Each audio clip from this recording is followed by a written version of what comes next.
¿Por qué elegí este TFM? Bueno, pues el principal motivo es porque, como ya comentaba Gracia antes, como en mi experiencia como estudiante de educación primaria, no recibí formación, lo cual me resultó bastante preocupante. Pero es que además de mi experiencia como educadora sexual en las aulas, veo que las maestras, las que reciben formación, que son muy pocas, consideran que no es una formación de calidad en el sentido de que les resulte práctica y útil para su práctica docente. Además, este TFM es parte de un proyecto que en principio se va a implantar en la Universidad de Zaragoza, lo cual me hace muy feliz. Estamos ahí gestionando. Y luego, además, hay una extensa evidencia bibliográfica de que hace falta proyectos como este o proyectos como el que ha presentado la compañera. Y en general, proyectos que tengan que ver con la educación sexual y la intervención directa en las aulas o en la formación docente o con familias. Y por último, pues porque quería profundizar en mi formación en el máster en este aspecto. Entonces, ¿para qué? ¿Cuáles son los objetivos de este proyecto? Pues además de crear ese plan de formación, hay 4 objetivos específicos que serían conectar la sexología, la pedagogía, la didáctica, que son 3 disciplinas, ahora ahondaré más en esto, diseñar propuesta de contenidos y metodología para estudiantes de entre 18 y 24 años más o menos, que son los que están en la carrera de magisterio, promover el interés, la actitud crítica hacia la sexualidad en estos estudiantes. No solamente va a ser el rato que estemos con ellos, sino que la intención es que esto perdure de alguna forma en sus cabezas. Y ofrecer orientaciones sexológicas, pedagógicas y didácticas de cara a su práctica docente en el aula. Vale, me parece como lo más importante de mi trabajo y lo que diría que es novedoso y por lo que considero que este plan tiene importancia. Lo más importante es este triángulo interdisciplinar que he decidido llamar así, entre la sexología, que sería la disciplina que nos aporta todo este conocimiento sexológico en torno a la sexualidad humana, la pedagogía, que lo que nos permite es adaptar a nuestro contexto con el que estamos trabajando, al público con el que trabajamos, todos estos conocimientos de sexología. Y por último, la didáctica, que quienes estéis más familiarizadas con la educación, pues me entenderéis aquí un poquito más, porque la didáctica lo que nos permite es entender cómo explicar todos esos o cómo transmitir todos esos conocimientos o cómo hacer reflexionar sobre los mismos. Los organiza y los sistematiza de una forma concreta. Vale, para este trabajo, realmente lo que he hecho, que podría ser un poco también de índice de la presentación, es primero una revisión bibliográfica, después he analizado un poquito el marco conceptual sexológico y el estado de la cuestión de la educación sexual en España y en concreto también algunos datos de Aragón. A partir de ahí he extraído unos objetivos, una metodología y claves sexológicas y una posible estructura del plan de formación docente. Y por último, he dado algunas pinceladas sobre qué contenidos se trabajarían, que serían en base a los contenidos que se dan en la educación sexual a nivel de primaria. Y para esto he utilizado una matriz de un proyecto que más tarde explico. Vale, entonces voy a dividir la presentación en estas 4 partes. Vamos a ver primero un poquito en torno al análisis de la educación sexual en España, que os puedo ya decir que hay estudios que evidencian que no hay formación universitaria, tan solo en 3 universidades españolas se encuentra formación y no en todos los casos obligatoria en los grados de educación primaria en cuanto a educación sexual. Hay un debate tremendo con si esto debe ser una asignatura o debe ser un contenido. También igual podemos plantearnos que pueda ser las dos cosas. No he encontrado tanto esta perspectiva, pero creo que es interesante dar una vuelta a esto. Y sí que es cierto que yo me he centrado en analizar los manuales que a nivel nacional o internacional hablan de cómo implementar una adecuada educación sexual a nivel de primaria. Estos manuales son principalmente estos 5 que tengo aquí y os digo por qué he elegido estos 5. El primero es un resumen de una conferencia que tuvo lugar en 2011 en Madrid de expertos internacionales de diferentes disciplinas que hablaron de cuáles son las principales claves para hacer una buena educación sexual. El segundo es una guía de la, iba a decir UNICEF, no, de UNESCO del 2018, que también son recomendaciones internacionales de diferentes expertos. Y además hay bastantes pautas didácticas en ese sentido, bastantes claves en la práctica. El tercero es un estudio que se hizo, una propuesta que se hizo por 2 autores que ha sido bastante, lo he examinado bastante para mi TFM, sobre la situación de la educación sexual en España y es una especie de propuesta de futura asignatura de educación sexual, que os invito a que le echéis un ojo, todos estos están públicos en Internet. El cuarto es una traducción por la Oficina de Sanidad de Madrid de los estándares de educación sexual que marca Europa en una de las subdelegaciones que tiene la Organización Mundial de la Salud en Europa. Y el quinto es una guía que elaboró la Junta de Andalucía con el asesoramiento de Félix López, el catedrático de Psicología de la Sexualidad, de Salamanca, y que da unas orientaciones muy buenas y que aunque esta guía es de hace bastante tiempo, creo que está bastante actualizada a lo actual, vaya. En otro punto, he analizado este marco sexológico que no me voy a detener, bueno, y también un poco las necesidades y el desarrollo sexual en la infancia, de la sexualidad y del género, bastante extenso, pero no quiero centrarme tanto en esto. Pero sí que quería destacar que para mí era importante que si este proyecto lo pueda leer una persona que no venga del ámbito de la sexología y venga del ámbito de la educación, pueda entender que en España existen como tres grandes corrientes de sexología actualmente que se centran principalmente la biopsicosocial, creo que es de una de las que más presencia tienen, que es la que estudiamos en Sexpol. Luego está también la corriente del mapa de derecho sexual humano, que por ejemplo tiene bastante presencia en el Instituto INCISEX, que de hecho el fundador, Efigenio Mezua, que es un sexólogo bastante importante en España, pues es el que desarrolla este marco conceptual. Luego hay otras disciplinas otras perspectivas un poco más clínicas en otras universidades. Y creo que es importante que una persona que no tiene tanto conocimiento de la sexología se vaya a enfrentar a esto y vaya a entender los conceptos. Y me quería detener brevemente en una parte muy importante que considero en realidad aparece en las diferentes ramas de las diferentes perspectivas sexológicas, que es el tema de los introyectos y actitudes, que en Sexpol nos han insistido bastante. En los introyectos son estas ideas que tenemos que la sociedad de alguna forma nos mete y que interiorizamos pues, a través de la socialización de género, todo en torno a las expectativas y los roles de género desde peques. Esto nos lleva a un esencialismo, a considerar que como personas que somos también animales, pues tenemos estos instintos que tenemos que poner en práctica y que la sexualidad es un mero camino para poner en práctica este instinto reproductivo que como animales tenemos.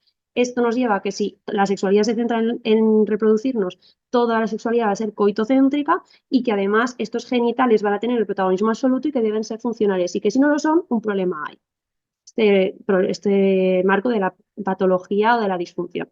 Y por otro lado tenemos las actitudes que en mi propuesta tienen bastante peso, que podemos considerar de diferentes índole, que serían actitudes normativas, combativas o comprensivas en torno a la sexualidad. Para que lo tengáis más claro, pues os leo los ejemplos. Actitudes normativas podrían ser: las mujeres se depilan, como o no, ¿no? Pero la norma nos dice esto. O haz lo que quieras, pero que yo no lo vea. Es como, bueno, te doy permiso, pero las combativas, pues por ejemplo, depilarse es de guarras o me depilo porque quiero, como a una forma de defensa de la crítica. Y sin embargo, creo que deberíamos fomentar en la educación sexual actitudes como la empática, es decisión de cada cual hacer con su cuerpo lo que quiera, o la de cultivo. Oye, ¿por qué crees tú que las mujeres se depilan? ¿Qué puede haber detrás? Con esto llegamos al plan de formación. Yo quiero destacar los objetivos que he pensado para este plan, que básicamente son estos 7.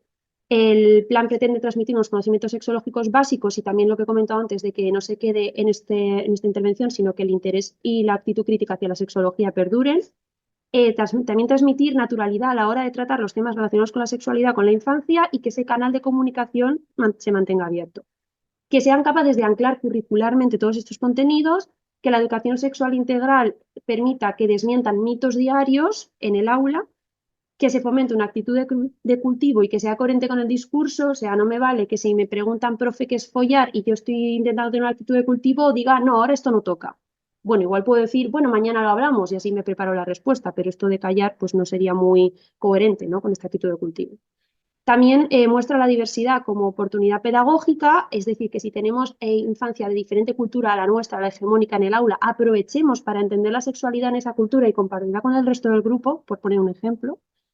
Y muy importante, que ya lo ha comentado antes mi compañera, ayudarles a generar estrategias para coordinarse mejor, tanto entre docentes como con las familias, que suele ser un reto ya fuera de la educación sexual, en la educación en general. Los principios pedagógicos, pues la metodología en sí, quiero que sea un contenido y estas cosas que aprendan las puedan poner en práctica, en sí las dinámicas, que los materiales estén de diferente forma presentados para que haya mayor acceso, que la perspectiva sea sexológica, que se fomente la reflexión individual y colectiva y que haya un diseño práctico de estrategias que luego puedan aplicar a través de metodologías activas. Vale. En cuanto a las claves sexológicas, que es como lo más importante del trabajo, sí que quiero que a través de este proyecto entiendan que la educación sexual tiene que estar centrada en el acompañamiento, que debe ser integral y centrada en el placer frente al miedo, el asco, la vergüenza, que tiene que ser biográfica y contextual, y esto permite una globalización del aprendizaje para que extraigan todas las conclusiones de su aprendizaje en torno a la sexualidad a otros ámbitos de su vida y que sean capaces de entenderla en la identidad individual de cada persona. Que la diversidad se presente como un hecho, no como algo, la otredad, una excepción, no, es un hecho humano. Que sea científica, rigurosa y accesible, que se haga desde el afecto, que en esto Bell Hooks nos puede decir mucho. Que la introducción de los temas, especialmente aquellos que tienen que ver con el cambio puberal, sea previa a que se produzcan estos cambios. Una niña debe saber que es una primera regla antes de tener la primera regla, porque si no, no se puede preparar para ese evento. Que los modelos de conducta sean positivos. No tiene sentido que yo te esté diciendo que hay que tratarse con respeto y falte al respeto a mi compañero de la otra clase, entre profesorado me refiero. Que la educación sexual también tiene que ser espontánea, que si surge una duda, lo primordial es atender a esa duda y no seguir con, como decía la compañera, lo que tenía previsto hacer. Y que hay que ir de lo micro a lo macro, especialmente con la infancia, esto siempre. Y en cuanto a sexología, siempre hay que ir de lo sensorial corporal a lo cognitivo conceptual, sobre todo si hablamos de 10 años para abajo, porque les resulta complejo todo lo conceptual. Por último, yo he decidido no cerrar en sí el proyecto, sino dar unas pautas de cómo programar, y esto es una cosa que ahora criticaré, pero que a la vez tiene su parte buena, que es que podemos hacerlo en diferentes lugares. Creo que debería ser eminentemente presencial, si no lo es al 100%, una cosa híbrida, que las sesiones deben durar mínimo 2 horas para que dé tiempo a hablar de expectativas, sentires, dudas y se haga a través de las metodologías activas, que la programación sea flexible, que se dé más importancia a lo que está sucediendo en el momento que a, de nuevo, lo que yo tengo previsto hacer o este orden concreto que tengo que seguir, y que los espacios sean diversos, accesibles, cómodos y, si es posible, con opción al aire libre. Y por último, bueno, sobre los recursos, muchas cosas que me pasan a mí en torno a los recursos cuando los docentes me piden información o las familias me piden información, yo siempre les digo que no existe el recurso ideal. Y creo que hay que tener una actitud crítica y sexológica en cuanto a esto, y esto, por ejemplo, puede ser a través de preguntas como ¿para qué y quién voy a usar este material? ¿Cómo ha sido realizado? ¿Qué contexto hay detrás? ¿Qué información trata, o sea, transmite el material cuando lo utilizo y cuál no? ¿Y cuál me interesa transmitir? ¿Qué preguntas puede suscitar? ¿Me veo capaz de abarcarlas? Porque igual si no tengo que cambiar. ¿Me resulta fácil de emplear o farragoso o incómodo? Porque si estoy enseñando una vulva de peluche y me resulta incómoda, no estoy transmitiendo que la sexualidad sea algo natural, espontáneo y cómodo. Entonces igual hay que cambiar el material. Por eso yo siempre sugiero tener una batería de recursos y luego al entrar, según el sentir que te produce el aula y más si son varias sesiones, pues ya vas adaptando.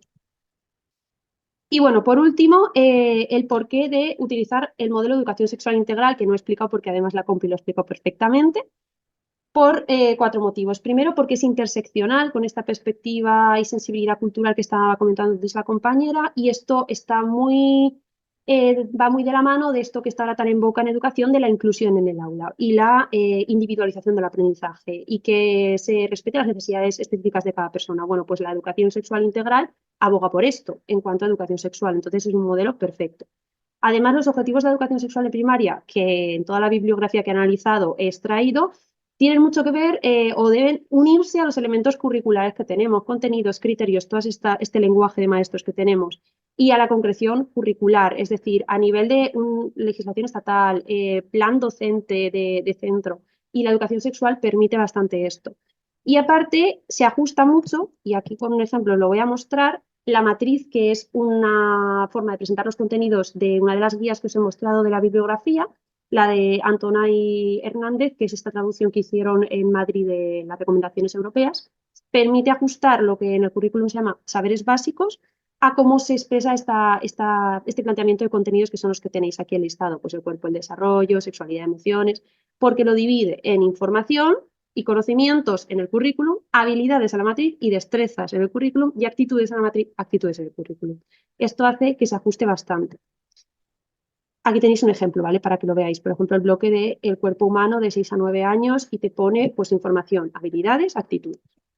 Y por último, para acabar, como conclusiones quería destacar que existe extensa evidencia bibliográfica, como decía al principio, de que hay necesidad de formación docente, que la educación sexual no solo es responsabilidad de la escuela, y aquí coinciden todos los estudios, hay que involucrar a las familias, hay que involucrar a los políticos, hay que involucrar a otros colectivos de los barrios, de las localidades, Que el triángulo interdisciplinar y las actitudes son clave para plantear proyectos de educación sexual, el triángulo interdisciplinar de pedagogía, sexología y didáctica, que la educación sexual integral se adapta muy bien a las propuestas nacionales e internacionales, y como limitaciones sí que comentar que no es un plan demasiado cerrado, pero lo dicho antes, esto también nos da oportunidad de que se puede implementar en diferentes lugares, y que hay una falta de compromiso político y universitario porque hay una ausencia de sexología en magisterio, y eso es un poco lo que pretendo cambiar con el proyecto.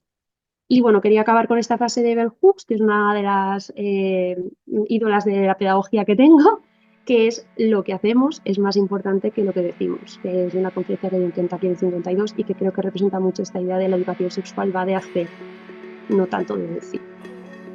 Y ya está.